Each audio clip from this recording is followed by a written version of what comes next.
Now, template inheritance is a great feature. We got another feature that makes reusing code a bit easier, and that would be includes or partials, as they also often are called. With that, you can define your own components, you could say, your own HTML code snippets, which you can then include into any template you want. So the idea with that is not to define a base template from which you inherit and which you use as a basis, but instead the idea is to have short injectable HTML snippets that still can take some dynamic data though. And an example here could be the meetup item, this list item here in index.html. This is quite a lot of HTML code, and maybe we want to keep that index.html file a bit slimmer. Maybe we're also using this same code snippet on other pages. For example, if we had some other starting page which lists some featured meetup items, we might be using the same HTML structure on that page and on this all meetups page. It's not a scenario we have here, but a scenario you could have. And for this, you can create so-called includes or partials.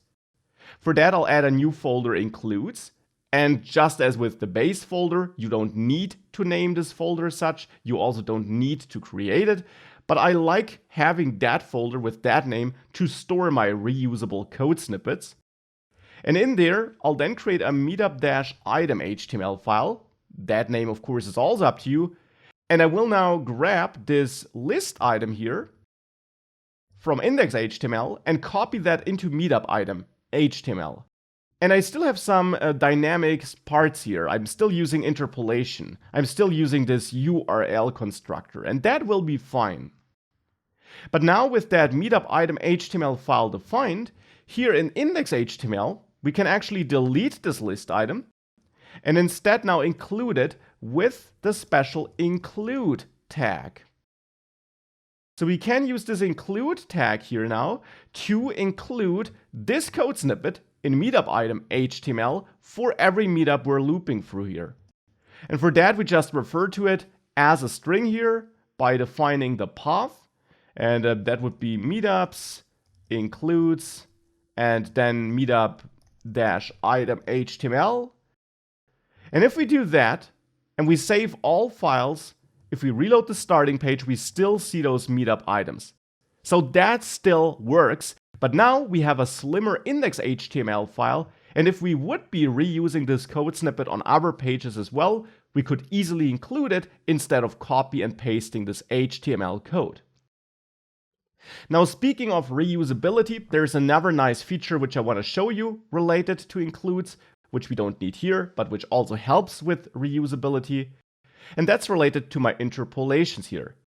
At the moment, I'm expecting that this meetup item always gets used in some context where a meetup item variable is available. And that clearly is the case here in this loop. But if I would include this snippet in some other page as well, this might be named differently. Or I might not have meetup item there at all. I might be getting my meetup data from some other variable. And therefore, to make this a bit more self-contained here, we could rename this to just title and location, and expect that these extra variables are made available to this template. And you can make variables available to included templates by going to your include tag and adding the with keyword here, and then defining your own variables that should be made available to that included template, simply as key value pairs. So now we could make a title variable available, which holds meetup-item.title as a value. And we can make the location variable available by pointing at meetup-item.location. So now in the place where we use the included snippet, we now define values for the variables expected inside of that included snippet. If I save that, this now still works.